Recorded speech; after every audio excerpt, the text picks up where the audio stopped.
मैंने पहले भी बताया, अब इसी समय जल्दी से देखेंगे कि योशू 23:10 में लिखा, तुम में से एक मनुष्य 1000 मनुष्यों को भगाएगा। मैं फिर कह रहा हूं कि परमेश्वर ने योशू को बोला, जब योशू उस समय में कह रहा इजरायली लोगों के बच्चों को, परिवारों को उठाकर यरीहो नगरी के लोग ले गए और उन्हें बंद कर लिया, उनसे नशा, व्यभिचार, अलग अलग तरीके के पाप करने लगे।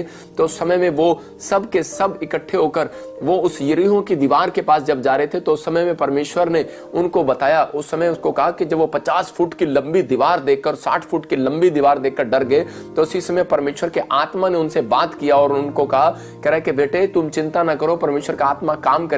और उसी समय योशू 23:10 में लिखा, कह रहा कि तुम में से एक मनुष्य 10 कह रहा कि 1000 लोगों को भगाएगा, 1000 लोगों को भगाएगा। इसका मतलब कि परमेश्वर ने हौसला दे रहा था। इसका वो हौसला कहां से आ रहा था उनके ऊपर?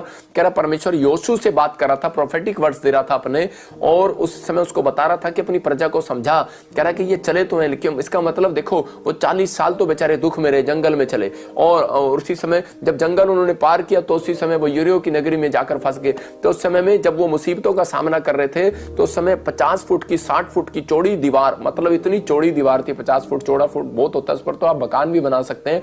कह रहा इतनी चौड़ी दीवार को कैसे तोड़े? इस समय वो इतने घबरा गए और इतनी टेंशन में थे, लेकिन परमेश्वर ने उस समय कहा, कह रहा तुम में से एक मनुष्य, कह रहा कि 1000 मनुष्यों को भगाएगा। इसका मतलब था कि तुम में से एक मनुष्य, कह रहा ऐसा है, कह रहा कि जो प्रार्थना योद्धा करने वाला और आराधना करने वाला व्यक्ति है, कह रहा कि वो सारी बीमारियां, सारी समस्याओं को भगा सकता है। इसका मतलब ये कह रहे कि वो हर प्रकार की बीमारी को भगा सकता है, समस्याओं को खत्म कर सकता है। लेकिन आज बहुत सारे लोगों को कह रहे कि परमेश्वर की वैल्यू का नहीं पता। आज कह रहे कि 4 बातें मैं आपको सिखा रहा हूं कि स्क्रीन पर देखेंगे 4 पॉइंट्स। कह रहा हालात बदलवाने के लिए आपको 4 काम करने हैं। कह रहा नंबर 1, कॉन्फिडेंस को बढ़ाना है अपने, कि परमेश्वर, हाँ तू पवित्र आत्मा बहुत कुछ कर सकता है मेरे लिए, मैं परमेश्वर का जन हूं। अपनी वैल्यू को अगर आपको नहीं पता तो कम से कम परमेश्वर की वैल्यू का तो आपको पता होना चाहिए कि परमेश्वर मेरी वैल्यू है तेरी नजर के अंदर। मैं कह रहा हूं परमेश्वर आपको अपनी वैल्यू को दिखाएगा। कह रहा है कि आप, कह रहा है जब आप परमेश्वर के योद्धा हो तो उस समय बोलना स्टार्ट करो, परमेश्वर करेगा आपकी जिंदगियों में,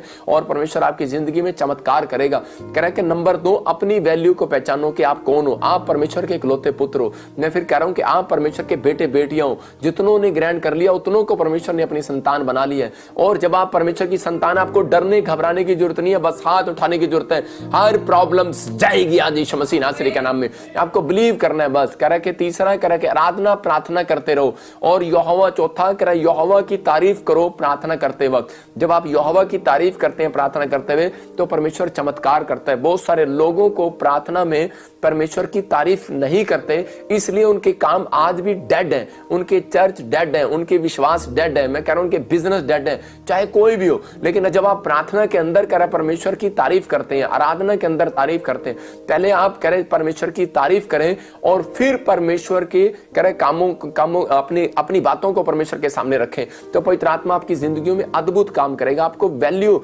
आपको पता होना चाहिए, अपने कॉन्फिडेंस को बढ़ाओ। अब्राहम के बारे में जब हम पढ़ते हैं तो अब्राहम ने एक जगह पर, कह रहा बाइबल के अंदर लिखा उत्पत्ति 18:32 में कि अब्राहम ने परमेश्वर को कहा कि परमेश्वर जब तू सदोम नगरी को मारने के लिए जा रहा है तो मैं इसे, कह रहा कि उस समय में इजरायलियों के ऊपर जब क्रोध भड़क रहा था, दूसरे लोगों के ऊपर क्रोध भड़क रहा था, बहुत बार अब्राहम जाके खड़ा हो गया और उसने कहा परमेश्वर अगर 10 लोग भी प्रार्थना करने वाले हैं क्या तू उस नगरी को खत्म करेगा?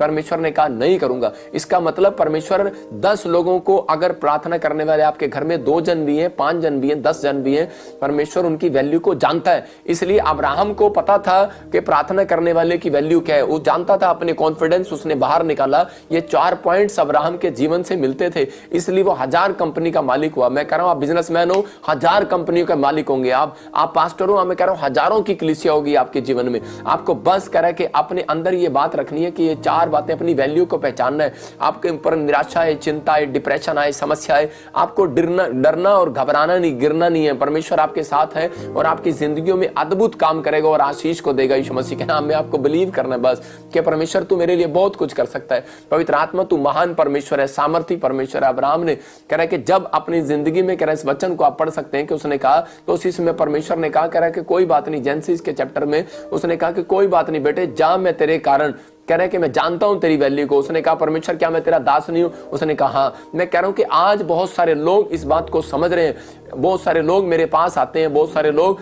प्रार्थना कराने के लिए आते हैं जब परमेश्वर के दासों के पास, तो पवित्र आत्मा काम करता है। एक बार एक बहन यूएसए से आई और उसने कहा कि मैं जानती हूं कि आपकी वैल्यू क्या है और मेरे ऊपर 70 लाख रुपए का कर्जा है। मैंने कहा डोंट वेरी। मैंने उसके सिर पर हाथ रखा और प्रार्थना किया और मैंने कहा परमेश्वर इसको पता है मेरी वैल्यू का, तो पवित्र आत्मा आज ही चमत्कार कर और मुझे पता है कि परमेश्वर तेरी वैल्यू का, कि परमेश्वर तू मेरी प्रार्थनाओं को सुनता है। इसलिए यीशु मसीह ने जब लाजर को चंगा किया तो वो जानता था कि जब जिंदा किया तो जानता था, और उसने हाथ उठाकर कहा कि परमेश्वर मैं जानता हूं कि तू मेरी प्रार्थनाओं को सुनता है, और उसी समय उसने हाथ उठाया और परमेश्वर ने चमत्कार कर दिया। मैं कह रहा हूं कि आज पवित्र आत्मा आपकी वैल्यू को जानता है, लेकिन आपको अपने कॉन्फिडेंस में अगर है ही नहीं कि नहीं परमेश्वर मेरे जीवन में काम नहीं करेगा, तो परमेश्वर उसी समय काम करना बंद कर देगा। इसलिए आपको विश्वास करना है कि परमेश्वर हाँ तू मेरी जिंदगी में काम कर रहा है। एक बार कुछ वॉलंटियर्स जो है इकट्ठे होकर किसी के लिए प्रार्थना करने के लिए गए, तो उसके घर में दुष्ट आत्मा निकल गई, और जब वो दुष्ट आत्मा निकली तो उसी समय वो इतने परेशान हो गए और एक लड़की की तरफ वो घुरने लगी दुष्ट आत्मा और बोलती मैं तेरे अंदर आ जाऊंगी। और उसी समय जब वो लड़की घबरा गई, लेकिन उसको उसी समय ये कॉन्फिडेंस की बातें याद थी और उसने कहा कि मैं जानता है तू कौन है, कह रहा कि तू शैतान है, लेकिन तू ये नहीं जानता कि मैं परमेश्वर की बेटी हूं। उसने उसी समय बताया कि मैं परमेश्वर की बेटी हूं और मैं प्रार्थना करने वाली योद्धा हूं। तो उसी समय शैतान उसकी तरफ देखना बंद कर गया और भाग गया वहां से। इसका मतलब कि वो लड़की को मालूम था कि अपनी वैल्यू को बताना है, शैतान को भी बताना है वैल्यू का। आज बहुत सारे लोग एक दूसरे को अपनी वैल्यू नहीं बताते, आजकल तो लोग ही बताते हैं एक दूसरे की वैल्यू को। लोग बताते हैं, कह रहे कि अगर किसी कह रहे आंख फड़क रही है तो लोग वैल्यू बताते हैं आपको, कह रहे कि जब छिपकली थूक देती है और उसी समय छिपकली को कोई प्रॉब्लम हो जाता है, छिपकली की आंख फड़कती है या इंसान की आंख फड़कती है, तो उसी समय लोगों को बताते हैं तागा बांध ले, तबीज बांध ले, पत्थर पर चला जाए, ये कर ले वो कर ले। लोग एक दूसरे को वैल्यू बताते हैं। लेकिन मैं कह रहा हूं कि आज दूसरे लोगों से आप सुन रहे हैं कि आंख फड़कने का उपाय क्या है, आप सुन रहे हैं कि तागा तबीज, पेट में धरण गिर गई है तो तागा तबीज लगा लो, आप दूसरों के उपाय में जा रहे हो। अरे विश्वास करो, परमेश्वर का वचन कह रहा है कि जब आप कह रहे कि अपनी वैल्यू को बताओगे कि ओए बीमारी, कह रहा तेरा मेरे ऊपर का अधिकार नहीं, मैं परमेश्वर का जन हूं, और शैतान तेरा मेरे ऊपर कोई अधिकार नहीं। जब आप परमेश्वर के वचन को बोलते हो और ये वचन की वैल्यू मैं कह रहा हूं कि 5 मिनट के अंदर काम करेगी। आज रात आपका छुटकारा होने वाला है यीशु मसीह के नाम में। आपको बोलना है, और मैं कह रहा हूं कि उन लोगों को बताओ। बहुत सारे लोग आकर बताते हैं, जब मैं प्रभु में नया आया तो उसी समय मेरा पेट बड़ा खराब रहता था। वो एक आदमी आया और उसने कहा, मुझे देखकर बोलता है, कह रहा है कि तागा बांधू तेरे पैरों में। मेरे रिश्तेदार ही था, कह रहा तागा बंधवा ले बेटे और लोटा रखवा ले पेट पे और मैं तेरे ऊपर खड़ा हो जाऊंगा और तेरी धरण ठीक हो जाएगी। मैंने कहा अच्छा। मैंने कहा तू 80 क्विंटल का आदमी मेरे ऊपर खड़ा होगा तो क्या होगा, लोटे का वजन भी और तेरा वजन भी, हमारा क्या होगा भाई साहब। तो मैंने उसके आगे हाथ जोड़े, मैं क्या तेरी वैल्यू नहीं चाहिए मेरे को, मैं जिस यीशु मसीह को जानता हूँ वो मेरा पेट ठीक करना जानता है। उसने मेरे लिए 39 कोड़े खाए। मैं कह रहा हूँ कि आज आपको समझना है, ये गुड फ्राइडे और ईस्टर जो आ रहा है, ये आपकी फास्टिंग प्रेयर का रिजल्ट लेकर आने वाला है यीशु मसीह के नाम में, आपके लिए ब्लेसिंग को लेकर आने वाला। आपको चिंता नहीं करना,